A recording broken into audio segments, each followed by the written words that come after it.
Switch off করার সঙ্গে সঙ্গে পাখার ব্লেডগুলোর ঘোরা কিন্তু বন্ধ হয় না। কিছুক্ষণ ঘোরার পর তা ধীরে ধীরে থেমে যায়। এই ঘটনাটা তো তোমরা সবাই দেখেছো, আর এর কারণটাও তোমাদের কাছে নিশ্চয়ই অজানা নয়। তবে শুধুমাত্র গতিজাড্যই নয়, এর জন্য ফ্যানের মধ্যে থাকা ধারকও দায়ী। বিশেষত ক্যাপাসিটরের ডিসচার্জিংয়ের জন্য এমন ঘটনাটা ঘটে। তাই আমরা প্রথমে জানব ক্যাপাসিটর অর্থাৎ ধারক কি, তারপর জানব ক্যাপাসিটরের চার্জিং এবং ডিসচার্জিং সম্বন্ধে। ক্যাপাসিটর হলো এমন একটা ডিভাইস যা ব্যাটারির মতো তড়িৎ শক্তি সঞ্চয় করে, তবে পুরোপুরি ব্যাটারির মতো নয়। ব্যাটারি রাসায়নিক বিক্রিয়ার মাধ্যমে তড়িৎ শক্তি সঞ্চয় করে আর ডিসি বিভব জেনারেট করে। ক্যাপাসিটর তড়িৎ শক্তি সঞ্চয় করে আধান রূপে। ক্যাপাসিটর তৈরি হয় দুটো ধাতব প্লেট দিয়ে, আর এই প্লেটগুলো তৈরিতে মেনলি অ্যালুমিনিয়াম, ট্যান্টালাম ইত্যাদি ধাতব পদার্থ ব্যবহার করা হয়। এই ধাতব প্লেট দুটোর মধ্যে কাঁচ, সেরামিক ইত্যাদি ডাই ইলেকট্রিক মেটেরিয়াল থাকে, যা কারেন্ট ফ্লোকে বাধা দেয়। ব্যাটারির মতো ধারকও স্টোরেজ ডিভাইস হিসেবে কাজ করে। তাই রেডিও, টেলিফোন, ট্রান্সফরমার এরকম বিভিন্ন প্রকার ইলেকট্রনিক্স যন্ত্রপাতিতে আরও বিভিন্ন প্রকার বর্তনীতে ধারক ব্যবহার করা হয়ে থাকে। কিন্তু ধারক কাজ করে কিভাবে সেটা জানার জন্য ধারকের ওয়ার্কিং প্রিন্সিপাল সম্পর্কে জানব। প্রথমে একটা অন্তরিত পরিবাহী প্লেট এক্স নেওয়া হলো। এবার এই প্লেটটাকে ব্যাটারির পজিটিভ প্রান্তের সঙ্গে কানেক্ট করা হলো। এর ফলে প্লেটটা ধনাত্মক আধানে আহিত হলো। ধরে নিচ্ছি সম্পূর্ণ আহিত অবস্থায় এক্স পরিবাহীর বিভব ভি। এক্স প্লেটের মতো আরেকটা অন্তরিত পরিবাহী ওয়াই নিয়ে এক্স প্লেটের সামনে রাখা হলো। তড়িৎ আবেশের ফলে ওয়াই পরিবাহীর ভিতরের দিকে ঋণাত্মক আধান ও বাইরের দিকে ধনাত্মক আধান আবিষ্ট হবে। ওয়াই পরিবাহীতে আবিষ্ট ঋণাত্মক আধান এক্স পরিবাহীর বিভবকে কমিয়ে দেবে, আর ওয়াই পরিবাহীর আবিষ্ট ধনাত্মক আধান এক্স পরিবাহীর বিভব বাড়িয়ে দেবে। কিন্তু দেখো, ওয়াই পরিবাহীতে আবিষ্ট ধনাত্মক আধানের তুলনায় আবিষ্ট ঋণাত্মক আধান এক্স পরিবাহীর কাছে থাকে।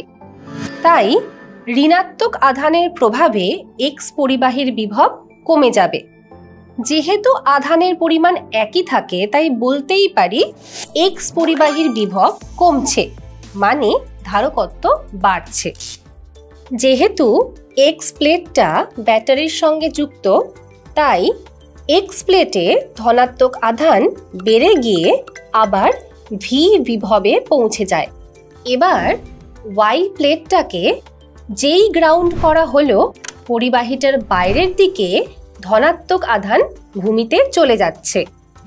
এর ফলে এক্স প্লেটের বিভব আরও কমে আর ধারকত্ব বেড়ে যায়। এই অবস্থায় এক্স পরিবাহী প্রাথমিক বিভব ভিতে পৌঁছানোর জন্য অনেক বেশি পরিমাণ আধান সংগ্রহ করবে।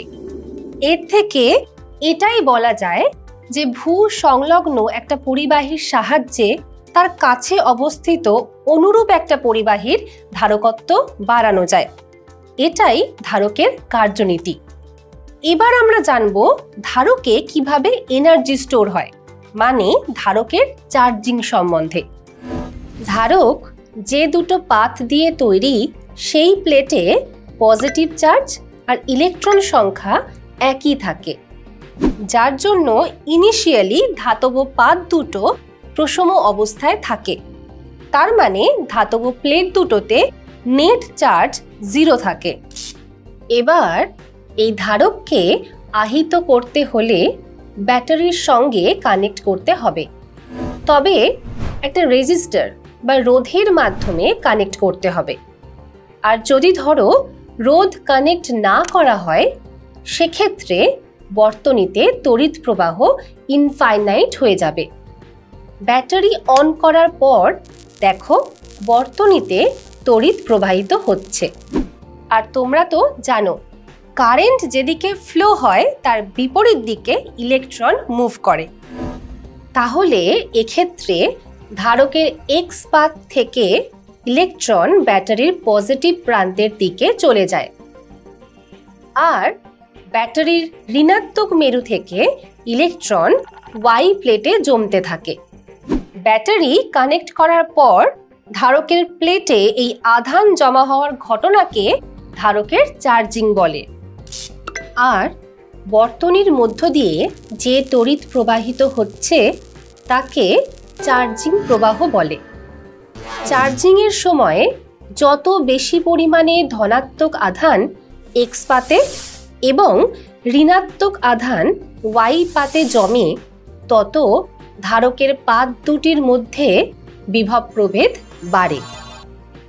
এখন যদি ওয়াই প্লেটে আরও কিছু ইলেকট্রন এন্টার করতে চায়, তাহলে ওয়াই প্লেটে থাকা ইলেকট্রন এই ইলেকট্রনগুলোকে রিপেল করবে। এর ফলে চার্জিং প্রবাহের মান কমতে থাকে। ধারকের পাত দুটোর মধ্যে বিভব প্রভেদ ক্রমশ বাড়তে বাড়তে যখন ব্যাটারির তড়িৎচালক বলের সমান হয়ে যায়, তখন প্রবাহ বন্ধ হয়ে যাবে। এই অবস্থায় ধারকটি সম্পূর্ণ চার্জড হয়েছে।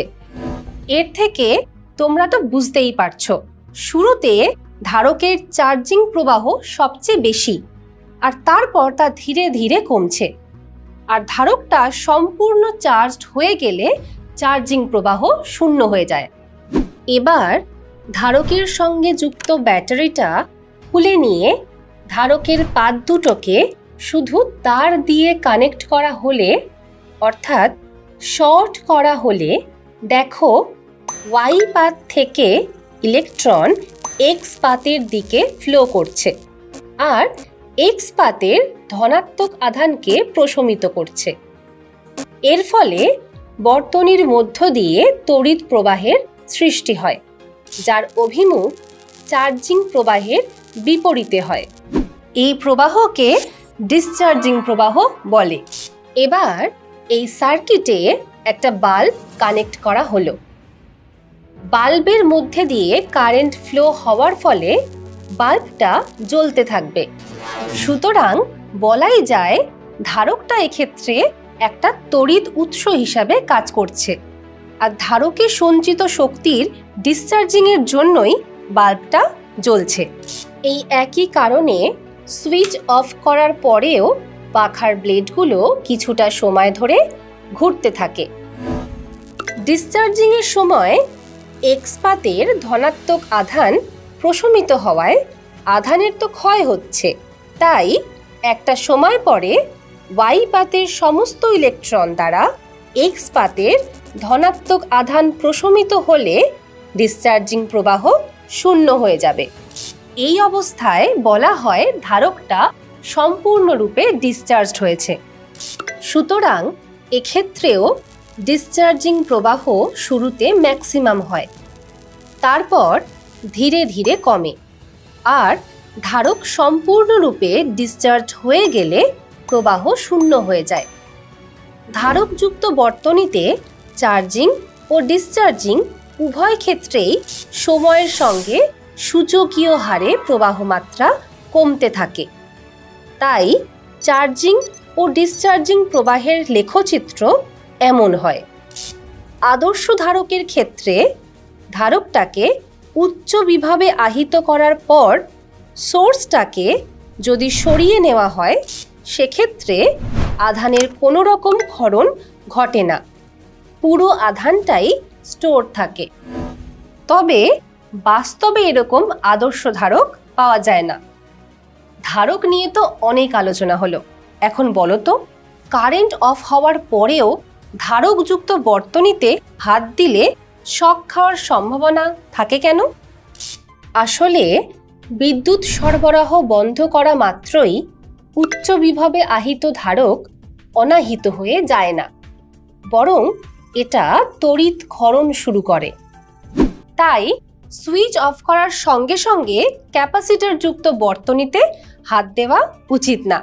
হাইয়ার ক্লাসে ইলেকট্রনিক্সের প্র্যাকটিক্যাল করার সময় যখন ক্যাপাসিটর নিয়ে কাজ করবে তখন এই সাবধানতা অবলম্বন করবে।